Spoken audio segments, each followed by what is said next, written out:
Bismillahirrahmanirrahim. Assalamualaikum warahmatullahi wabarakatuh. Alhamdulillahillazi arsala rasulahu bil huda wa dinil haq liyuzhirahu 'ala dini kulli wa kafa billahi syahida. Asyhadu an la ilaha illallah wa asyhadu anna Muhammadan abduhu wa rasuluh la nabiyya ba'da amma ba'du. Pertama sekali marilah kita panjatkan puja dan puji syukur atas kehadiran Allah Subhanahu wa taala yang telah melimpahkan rahmat dan karunia-Nya buat kita semua sehingga kita dapat mengikuti perkuliahan pada hari ini walaupun lewat jaringan. Seterusnya, selawat berangkaikan salam marilah kita sama-sama ucapkan buat junjungan alam yakni Nabi Muhammad SAW dengan melafazkan Allahumma sholli ala sayyidina Muhammad wa ala ali sayyidina Muhammad. Yang saya hormati dosen pengampu yaitu Ibu Dr. Nur Fitria Dewi S.Hum MA.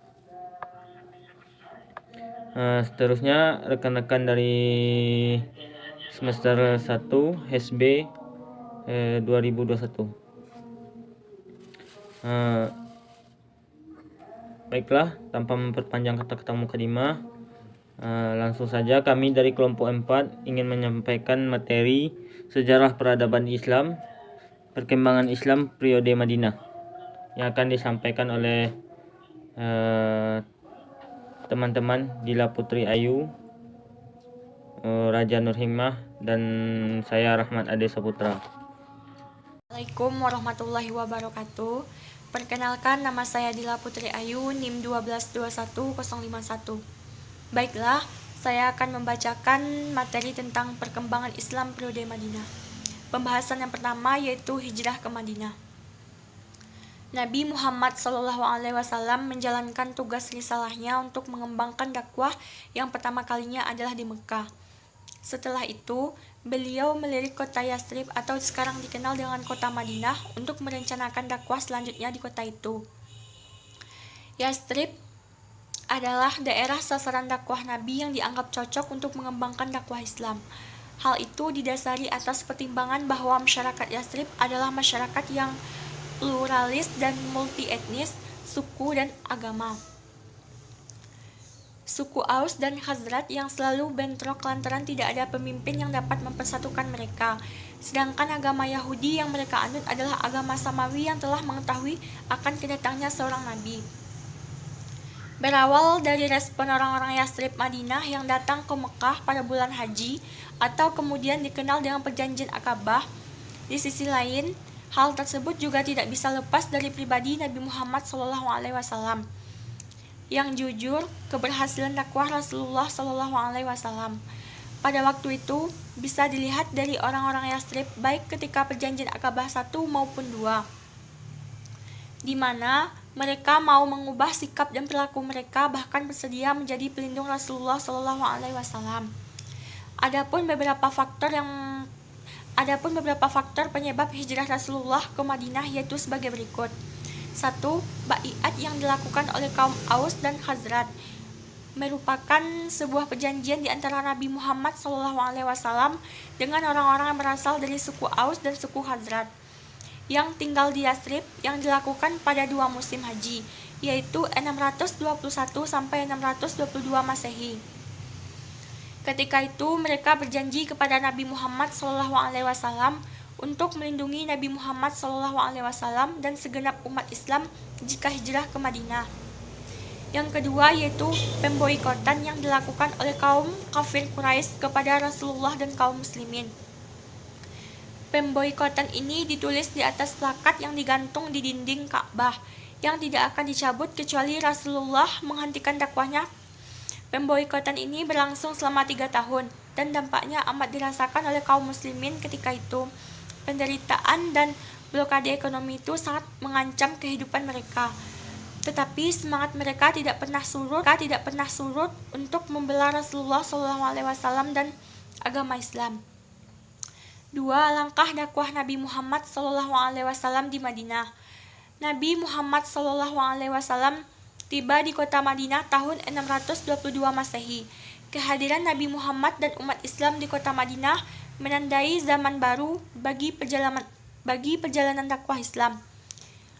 Umat Islam di kota Madinah tidak lagi banyak mendapat gangguan dari masyarakat kafir Quraisy karena mereka mendapatkan perlindungan dari penduduk Madinah yang muslim. Dengan diterimanya Nabi Muhammad dan umat Islam oleh masyarakat Madinah, maka Nabi Muhammad SAW memberikan gelar kepada umat, sementara umat Islam yang datang dari Mekah diberi nama kaum Muhajirin. Hijrah Nabi Muhammad SAW merupakan cara membangun masyarakat baru sesuai ajaran Islam. Selain perintah dari Allah Subhanahu wa taala, hijrah Nabi SAW ke Madinah karena masyarakat Madinah Yathrib, kabilah Aus dan Khazraj mengharapkan kedatangan sesuai baiat mereka di Aqabah 1 dan Aqabah 2. Setelah datang ke Madinah, Nabi Muhammad menentukan prioritas umat dalam rangka membangun masyarakat baru. Adapun prioritasnya adalah 1. Membangun masjid, 2. Mempersaudarakan kaum muslimin, 3. Perjanjian dengan masyarakat Yahudi Madinah. Assalamualaikum warahmatullahi wabarakatuh. Perkenalkan, nama saya Raja Nur Hikmah dengan nomor NIM 1221045. Baiklah, nomor 3, rintangan dakwah Nabi Muhammad SAW di Madinah. Meskipun telah hijrah ke Madinah, Rasulullah dan kaum muslimin mengemban tugas dakwah begitu berat karena mereka tetap menerima penentangan dari kaum kafir Quraisy. Kaum kafir Quraisy tetap berusaha keras untuk menghentikan dakwah dan menghancurkan kaum muslim. Pertentangan dari mereka pun menimbulkan beberapa peperangan. Adapun peperangan tersebut, pertama, Perang Badar. Perang Badar terjadi di Lembah Badar pada 17 Ramadan 2 Hijriah atau 17 Maret 602 Masehi.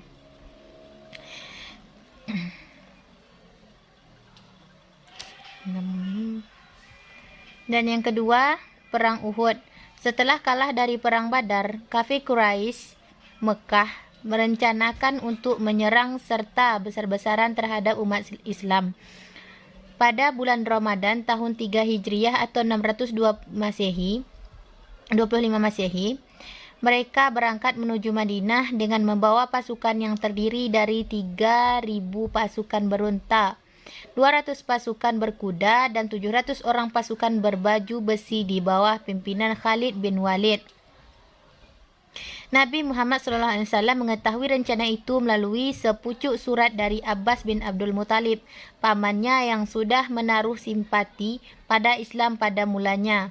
Nabi SAW, umat Islam bertahan di dalam kota Madinah setelah mempertimbangkan saran dari para sahabat. Nabi SAW memutuskan untuk keluar dari kota Madinah. Kemudian Nabi SAW berangkat dengan 1.000 tentara baru melewati batas kota. Abdullah bin Ubay dengan 300 pengikutnya membelot dan kembali pulang tersisa 700 tentara. Nabi SAW tetap melanjutkan perjalanan. Nabi Muhammad SAW dan pasukannya tiba di Bukit Uhud. Pegunungan Uhud terletak di sebelah utara Madinah. Nabi Muhammad SAW menyusun strategi perang pasukan di tempat di belakang bukit dengan dilindungi oleh 50 pemanah mahir di bawah pimpinan Abdullah bin Zubair yang ditempatkan di lereng bukit yang cukup tinggi. Mereka ditugaskan untuk membendung pasukan berkuda kafir Quraisy. Nabi Muhammad SAW berpesan agar para pemanah tidak meninggalkan tempat dengan alasan apapun. Pada awalnya, pasukan umat Islam berhasil memukul mundur pasukan kafir Quraisy. Pasukan umat Islam tergoda dengan harta benda yang ditinggalkan musuh. Mereka mengumpulkan harta rampasan dan tidak menghiraukan gerakan musuh. Beberapa pasukan pemanah tergoda juga dengan harta rampasan. Mereka menganggap perang sudah selesai. Akhirnya mereka turun dari bukit. Hanya sedikit pasukan pemanah yang masih tetap bertahan di bukit. Yang kedua, Perang Khandak. Perang Khandak atau Perang Ahzab yang terjadi pada tahun 5 Hijriah atau 627 Masehi. Di sekitar kota Madinah bagian utara, peperangan Ahzab sebagaimana namanya adalah gabungan dari golongan-golongan yang berkumpul dengan maksud menumpas Islam dan kaum muslimin. Rasa dendam Bani Nadir terhadap Rasulullah SAW yang mengeluarkan mereka dari bagian Madinah dilakukan dengan menghasut tokoh Quraisy agar bersekutu dengannya. Abu Sufyan menyiapkan pasukan kafir 10 orang. Melihat pasukan kafir telah siaga, segera Rasulullah SAW bermusyawarah. Salman Al-Farisi mengusulkan membuat patit, yaitu kandak, untuk menghambat laju musuh. Rasulullah SAW dan para sahabat menyetujui usulan Sulaiman Al-Farisi, maka dibuatlah parit dari arah barat ke timur di kawasan utara kota Madinah. Lalu pasukan Islam yang berjumlah kurang lebih 33.000 orang juga telah disiap-siagakan. Zaid bin Haris sebagai membawa bendera Muhajirin dan Sa'ad bin Ubadah sebagai membawa bendera Ansar. Yang keempat, perjanjian Hudaybiyah. Setelah 6 tahun lamanya kaum muslimin tidak mengunjungi Mekah untuk melakukan umrah, apalagi pada bulan-bulan yang dihormati, Ashhurul Hurum, rasa rindu untuk mendatangi Ka'bah menghinggapi kaum muslimin. Mengetahui hal tersebut, Rasulullah SAW mengizinkan perjanjian menuju ke Makkah. Berangkatlah 1.000 orang bersama Rasulullah SAW dengan berpakaian ihram untuk menghilangkan kecurigaan kaum kafir Quraisy. Setibanya di kota Asfan, seorang pengintai muslim mengkabarkan kepada Rasulullah SAW bahwa kaum Quraisy telah menyiapkan pasukan berjumlah 200 orang di bawah pimpinan Khalid bin Walid guna menghadang rombongan kaum muslimin. Pengambilan baiat ini menggetarkan hati kafir Quraisy, maka kaum kafir Quraisy mengirim utusan perdamaian dipimpin Suhail bin Umar. Perundingan perdamaian menghasilkan apa yang dinamakan Su'ul al-Hudaybiyah, yaitu persepakatan Hudaybiyah, yang berisi diadakan genjatan senjata pada kedua belah pihak selama 10 tahun. Apabila seorang kafir Quraisy masuk agama Islam tanpa seizin walinya, maka segera ditolak oleh kaum muslimin. Quraisy tidak menolak orang muslim yang kembali kepada mereka. Barang siapa yang hendak membuat perjanjian dengan Rasulullah SAW diperbolehkan. Begitu juga siapa yang hendak membuat perjanjian dengan Quraisy diperbolehkan. Kaum muslimin tidak jadi melaksanakan ibadah umrah di tahun ini, akan tetapi ditangguhkan sampai tahun depan. Yang kelima, Fathul Makkah. Fathul Makkah artinya penaklukan kota Makkah, terjadi pada tahun 8 Hijriah. Rasulullah memutuskan untuk menaklukkan kota Makkah. Sebab terjadinya Fathul Makkah adalah karena kaum Quraisy telah mengkhianati perjanjian Hudaybiyah. Maka pada tanggal 10 Ramadan beliau berangkat bersama puluhan ribu pasukan menuju Mekah. Kaum muslimin memasuki Mekah tanpa terjadi peperangan, di mana kaum Quraisy menyerah dan tidak melakukan perlawanan karena sebagai sebab Abbas mengajak Abu Sufyan untuk menyerah kepada Nabi Muhammad SAW dan menyatakan keislamannya. Setelah Abu Sufyan memeluk Islam, ia diberi kehormatan oleh Rasulullah SAW dengan menyatakan, barang siapa di antara kaum Quraisy yang memasuki rumah Abu Sufyan akan aman. Barang siapa yang masuk Masjidil Haram akan aman, dan barang siapa yang akan menutup pintunya akan aman pula. Allah Subhanahu wa taala telah memberikan kemenangan kepada kaum muslimin. Lalu Rasulullah SAW menuju Ka'bah untuk melakukan tawaf dan salat 2 rakaat di dalamnya. Setelah itu, beliau menghancurkan berhala-berhala yang ada di dalam Ka'bah dan sekitarnya. Rasulullah SAW berdiri di pintu Ka'bah sedangkan kaum Quraisy berbaris di Masjid Haram menantikan apa yang akan dilakukan Rasulullah. Rasulullah berkata kepada kaum Quraisy, "Wahai kaum Quraisy, apakah yang akan aku lakukan terhadap kalian?" Mereka menjawab, "Kebaikan engkau, saudara yang baik dan anak dari saudara yang baik pula." Rasulullah berkata, "Pergilah kalian telah bebas. Rasulullah telah memberikan teladan yang agung dan memaafkan musuh-musuhnya yang telah menyiksa, menyakiti, membunuh para sahabatnya dan mengusir dari kampung halamannya. Setelah penaklukan kota Mekah, manusia berbondong-bondong memeluk Islam pada tahun ke-10 Hijriah. Rasulullah melaksanakan haji dan itulah satu-satunya haji yang dilakukan beliau bersama 100.000 orang dan setelah itu beliau kembali ke Madinah.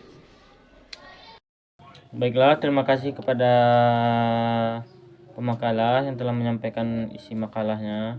Kami dari kelompok 4 meminta maaf yang sebesar-besarnya apabila terdapat kesalahan yang terjadi di dalam makalah yang telah kami buat.